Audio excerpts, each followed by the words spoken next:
नमस्कार, स्वागत है आप सबका। छत्तीसगढ़ की दिन भर की बड़ी खबरें विस्तार से आपको दिखाएंगे। आपके साथ मैं हूं पुनीत पाठक। शुरुआत करते हैं प्रदर्शन से जुड़ी एक खबर के साथ।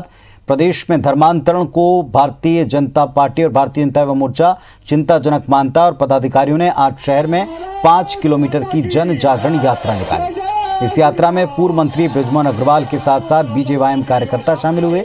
पूर्व मंत्री बृजमोहन अग्रवाल ने कहा कि छत्तीसगढ़ में कांग्रेस सरकार के शासनकाल में धर्मांतरण के मामले बढ़े हैं। कहा कि प्रदेश के भोले भाले आदिवासियों को प्रलोभन और डरा धमकाकर धर्मांतरण करवाया जा रहा है। राज्य सरकार इस पर ध्यान नहीं दे रही। बीजेवाईएम हर जिले में सरकार के खिलाफ प्रदर्शन की तैयारी में है। बीजेवाईएम की यात्रा पर प्रदेश के मंत्री रविंद्र चौबे ने कहा कि प्रदेश में बीजेपी बिना मुद्दे की राजनीति करती है। धर्मांतरण और धर्म के नाम पर सियासत करना बीजेपी का काम है। से दोषी नहीं होगी। हिंदू सनातन धर्म के युवा जाग चुके हैं। आज रायपुर शहर की सड़कें चल पड़े हैं। अगर कांग्रेस की सरकार अपनी नीति से नहीं जागती है, आप यहाँ पर धर्मांतरण होना पूरे यहाँ के डेमोग्राफी को बदलता है और जो हमारी आदिवासी वनवासी संस्कृति है उसको नष्ट किया जा रहा है।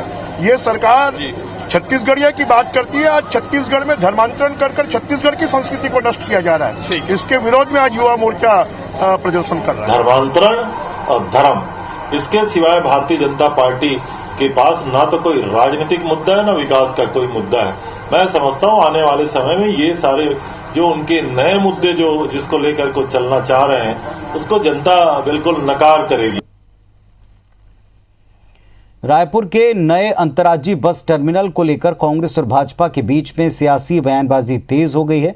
पूर्व मंत्री और रायपुर दक्षिण के विधायक बृजमोहन अग्रवाल ने कांग्रेस सरकार पर हमला बोलते हुए कहा कि नए बस स्टैंड में 900 बस खड़ी करने की क्षमता नहीं है, इसलिए बिलासपुर और कवर्धा रूट से जाने वाली बसों के लिए पुराने बस स्टैंड को अपग्रेड किया जाना चाहिए।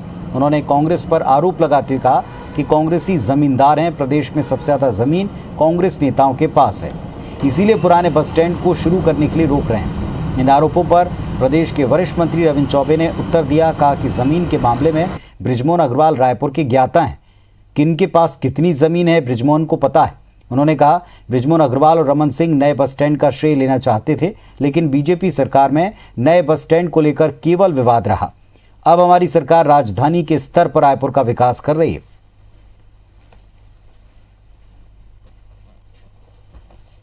900 बसें उस बस स्टैंड से चलेंगी। वर्तमान परिस्थितियों में इतनी कैपेसिटी नहीं है कि वहां से चले और लोगों को सुविधा होगी कि जो बिलासपुर जाने वाली बसें हैं, रायगढ़ जाने वाली बसें हैं, कवर्धा जाने वाली बसें हैं, अंबिकापुर जाने वाली बसें हैं, उन सब बसों को पुराने बस स्टैंड को ही अपग्रेड कर और वहां से छोड़ा जाना चाहिए। कल सार्वजनिक सभा में नए बस स्टैंड का श्रेय लेने की वो कोशिश कर रहे थे। डॉक्टर रमन सिंह जी भी ट्वीट करके नए बस स्टैंड की श्रेय लेने की कोशिश कर रहे थे।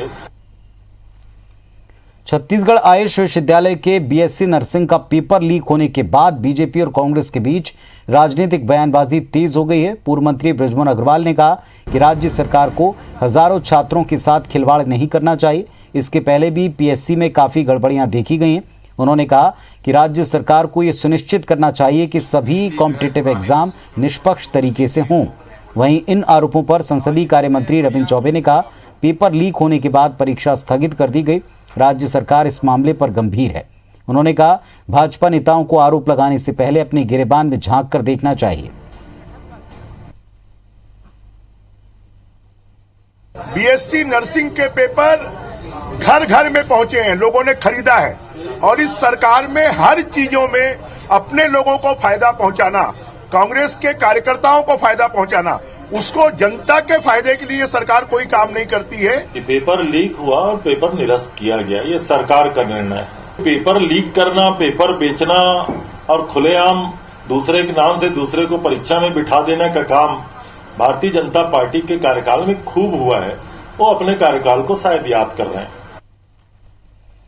कांकेर जिले के कोयलीबेड़ा क्षेत्र के ग्रामीणों ने आज अंतागढ़ में धरना प्रदर्शन किया। ग्रामीणों ने 121 गांव को नारायणपुर जिले में शामिल करने की मांग की है। ग्रामीणों का कहना है कि कोयलीबेड़ा से कांकेर जिला मुख्यालय करीब 150 किलोमीटर दूर है, जबकि नारायणपुर जिला मुख्यालय की दूरी महज 65 किलोमीटर है। नारायणपुर जिले में शामिल होने से लोगों को जिला मुख्यालय आने जाने का खर्च कम पड़ेगा, समय की बचत होगी। ग्रामीणों का कहना है कि पिछड़ा क्षेत्र होने के कारण कोयलीबेड़ा इलाके में अब तक आदिवासी बच्चों की उच्च शिक्षा के लिए एक कॉलेज तक नहीं है। अंदरूनी गांव में हालात और भी खराब हैं। बरसात के दिनों में ज्यादातर गांव से संपर्क नहीं हो पाता। मांग नहीं पूरी होने पर ग्रामीणों ने आंदोलन की चेतावनी दी है। नारायणपुर जिला में शामिल करना होगा, हमारा अधिकार देना होगा, हमारा अधिकार देना होगा, गाली करने वाले होश में आओ। हमारा संविधान का अधिकार। मैं इस बात को अभी जानकारी में मुझे मिला है कि आज रैली कर रहे हैं अंतागढ़ में। उसका मांग मैं फ़ोन से बात किया हूँ। जो भी मांग है मेरे को रायपुर, अभी तो यहाँ से जल्दी जा रहा हूँ, रायपुर में आके बताओ, तब हमारे माननीय मुख्यमंत्री के साथ पहुँचाऊँगा। मुख्यमंत्री गंभीरता से सुनने वाला है। अब आपके बातों को गंभीरता से सुनेगा, ऐसा फ़ोन से बात हुआ है। अरे हम तो ये कहना चाहते हैं कि 50 की दूरी भी पार ना करें, 150 किलोमीटर की दूरी भी पार ना करें। हम 15-20 किलोमीटर में अंतागढ़ जिला बनाना चाहते हैं। अगर वो जिला बनता है तो ये दूरी का प्रॉब्लम तो स्वयं समाप्त हो जाएगा। तो उनको भी सोचना चाहिए। मैं भी उनसे निवेदन करना चाहता हूँ, दूरी ही उनका अगर उद्देश्य है तो आए मैं आपके माध्यम से कहना चाहता हूँ, अंतागढ़ को जिला बनाने के लिए हम जोरदार आंदोलन करें, शासन से मांग करें। तो गलत तरीके से सर्वे करके हमको कांकेर जिला में जोड़ा गया। इसमें हमको बहुत दूरी होता है, परेशानी उसमें झेलना पड़ रहा है। 150 किलोमीटर की दूरी है और इधर 65 किलोमीटर नारायणपुर है। अभी भी हम लोग इधर 68 गांव के नारायणपुर ही जाते हैं। कोयलीबेड़ा से कांकेर 150 किलोमीटर है और कोयलीबेड़ा से नारायणपुर 65 किलोमीटर की दूरी पे है और बहुत ज़्यादा समस्याएं भी है। हमारे पास जो बैंक था ग्रामीण बैंक, वो भी उठा के अंतागढ़ कर दिए। ब्लॉक मुख्यालय जो कोयलीबेड़ा है उसको भी उठा के पखांजूर ले गए। तो ऐसे अनगिनत समस्या है।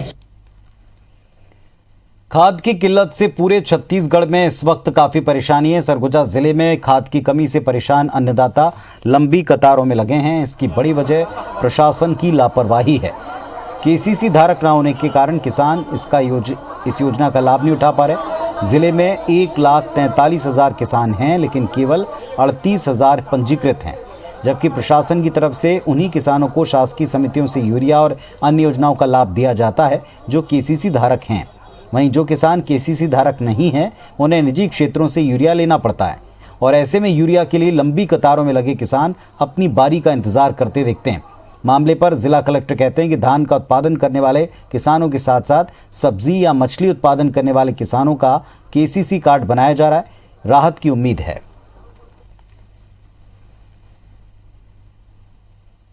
सभी विभागों के और बैंक के समन्वय से सभी विभागों में ये बन भी रहा है। तो हम लोग बागवानी और मछली पालन और बाकी दूसरी चीज़ों में उनको केसीसी का फायदा दिलवाएंगे तो उनको अच्छा रहेगा। एंटी नक्सल ऑपरेशन के तहत दंतेवाड़ा पुलिस को एक और कामयाबी मिली। कटेकल्याण थाना क्षेत्र के चिकपाल से पुलिस ने एक इनामी नक्सली को गिरफ्तार किया। गिरफ्तार नक्सली सुखराम कवासी पर 1 लाख का इनाम है। बताया जाता है कि चिकपाल के जंगलों में नक्सलियों की मौजूदगी की सूचना पर डीआरजी के जवान पहुंचे, जिन्हें देख इनामी नक्सली भागने लगा। इसके बाद घेराबंदी कर जवानों ने इसे गिरफ्तार किया। इनामी नक्सली सुखराम पर आगजनी, मतदान सामग्री लूटने और पुलिस पर फायरिंग करने समेत कई अन्य मामले दर्ज हैं।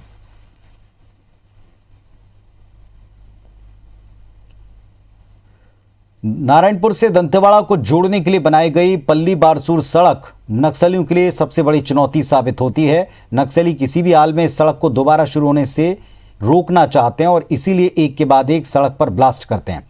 बार बार ब्लास्ट से रोड ओपनिंग पर भी सवाल उठ रहे हैं। इस बार आईटीबीपी के अधिकारी पर कैंप से महज 600 मीटर की दूरी पर ब्लास्ट कर अटैक किया। दोनों अधिकारी शहीद हो गए। नक्सली हथियार लूट कर ले गए। बताया जाता है कि कैंप में नेटवर्क न मिलने से बातचीत के लिए अक्सर जवान बिना प्रॉपर प्रोसीजर के बाहर निकलते हैं और इस तरह के हादसों का शिकार होते हैं। बीते 6 महीने में नक्सलियों का ये तीसरा हमला है। हमारा जो सुरक्षा बल के साथियों का मनोबल अभी भी मजबूत है, अभी भी संकल्पित है इस रोड को पुनः प्रारंभ करके सैकड़ों ग्रामों को इस रोड के माध्यम से अपना ब्लॉक मुख्यालय जिला मुख्यालय तक जोड़कर उनके विकास कार्य को तेजी से आगे ले जाने का हमारी कार्य योजना है। जो चुनौती उसके सामने करते हैं हम आगे बढ़ेंगे मजबूती।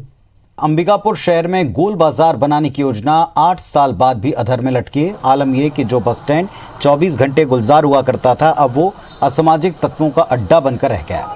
2013 में यहाँ बस स्टैंड को हटाकर गोल बाजार बनाने की योजना थी, लेकिन 8 साल के बाद भी योजना फाइलों में अटकी है। मामले में विपक्ष हमलावर है और सत्ता पक्ष पर लापरवाही के आरोप लगा रहा है, जबकि महापौर का कहना है कि जल्दी इस बार गोल बाजार को तैयार किया जाएगा। बहुत परेशानी है, आदमी के रोड नहीं बन रहा है, गड्ढा हो गया है, सब स्टैंड में कचरा हो गया है। सब लोगों को तो बोला गया था कि यहाँ गोल बाजार बनेगा, दुकानें मिलेगा, अभी तक तो बना नहीं, मिला नहीं हमें। हम लोग को बोला गया था कि साल भर के बाद आपको यहाँ पे नया दुकान मिलेगा बनने के बाद, तब तक के लिए आपको वहाँ पे नया बस स्टैंड में गुमती दिया जा रहा है। गुमती देने के बाद जो वहाँ पे हम लोग को बोले कि यहाँ भी आप लोग को दुकान दिया जाएगा, उसके अलावा दुकान अभी तक हम लोग का आवंटित नहीं हुआ। आज 7 साल हो गए कांग्रेस के लोग यहाँ बैठे हैं और सरकार भी आज उनकी बन गई है, लेकिन अभी तक उसमें ना कोई वो DPR तैयार हुआ है, ना उसकी कोई प्रोजेक्ट बनी है, ना वहाँ के व्यवसायियों से बात हुआ है। मुझे नहीं लगता कि इस कांग्रेस की सरकार में गोल बाजार या अन्य कोई काम शहर में हो पाएगा। PPP मॉडल पे कर रहे हैं और उसके लिए कंसल्टेंट नियुक्त करने के लिए हमने ग्लोबल टेंडर भी कर दिया है। अब जो पार्टिसिपेट करेगा उस हिसाब से DPR और वो सारी चीज़ें बना के उसे हम जल्दी ही प्रक्रिया पूरा करके जल्दी ही उसे पूरा करेंगे। आज़ादी के 75 साल के बावजूद पखानजूर इलाके के कई गांव की सूरत अब तक बदल नहीं पाई। आज भी कई गांव के लोग लालटेन युग में जी रहे हैं। सरकार भले विकास के बड़े बड़े दावे कर ले, लेकिन अंदरूनी इलाकों में बुरा हाल है।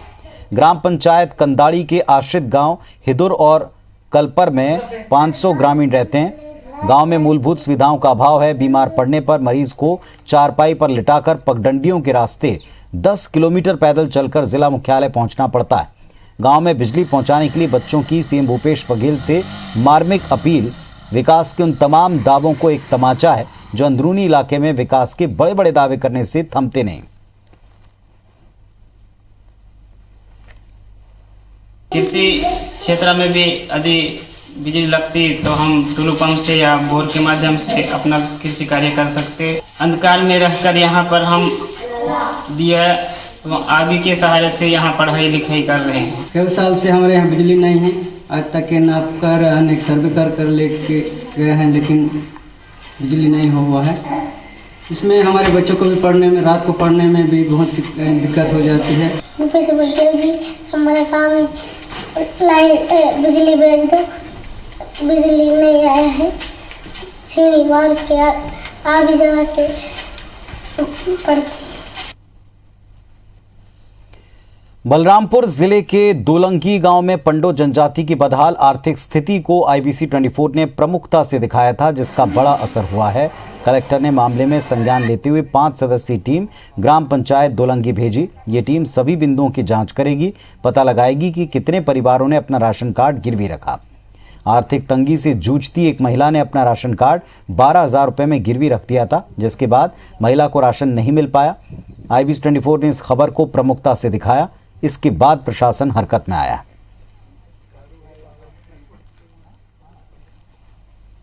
एडिशनल कलेक्टर के नेतृत्व में एक टीम गठित की गई है, जिसमें सभी जिला स्तरीय अधिकारीगण, जिसमें फूड ऑफिसर हैं, AC ट्राइबल हैं, ICDS के ऑफिसर हैं और CMHO हैं। आज वो टीम गई है जांच में और टीम के जांच के पश्चात फिर उसमें आगे क्या निर्णय लेना है, उस पर आगे कार्रवाई की जाएगी।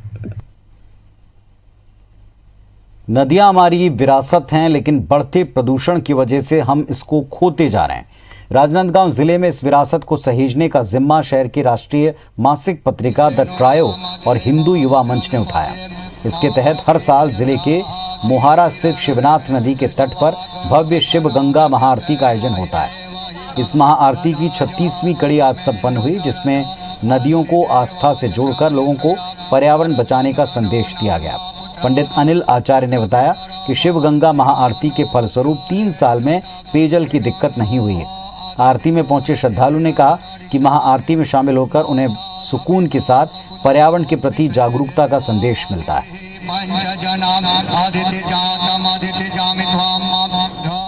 गंगा मैया भोलेनाथ बाबा कि नांदगांव वासियों को एक बूंद पानी की कमी नहीं करेंगे।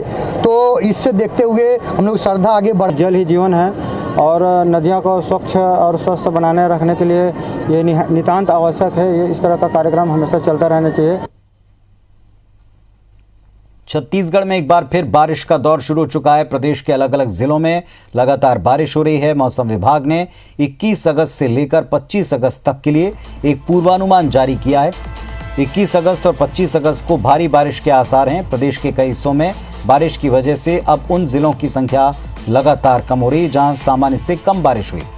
पहले 13 ऐसे जिले थे जहां सामान्य से कम बारिश दर्ज की गई, लेकिन अब ये 10 जिले हैं जहां अभी तक कम बारिश हुई है। 16 ऐसे जिले हैं जहां अब तक सामान्य बारिश हुई है।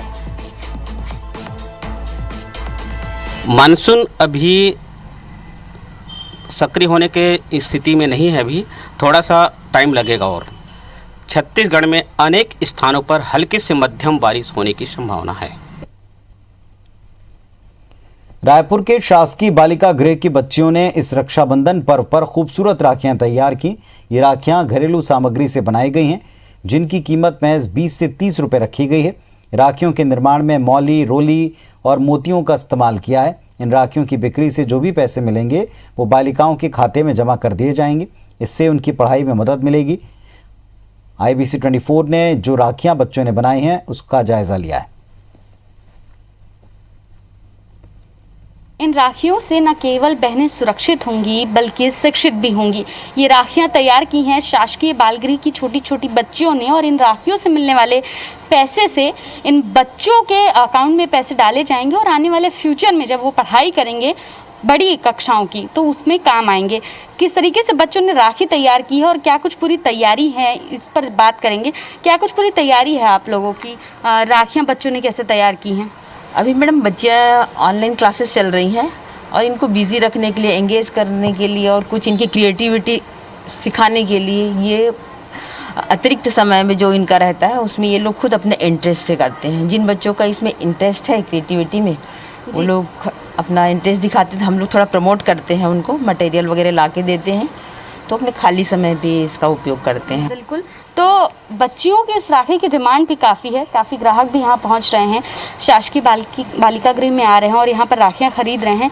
इनसे भी बात करते हैं। आप यहाँ पर राखी लेने आई हैं, आपको कैसे जानकारी मिली कि बच्चियों ने राखी तैयार की है? बच्चियाँ हमारे स्कूल में पढ़ रही हैं तो हमें जानकारी मिली थी मैसेज के थ्रू।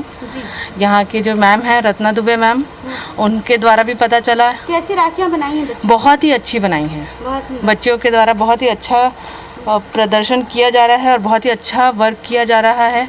तो हम जैसे लोगों को ही इनके लिए काम करना चाहिए और आके ख़रीदना चाहिए क्योंकि ये सब घर पे बनी हुई राखियाँ हैं। बिल्कुल।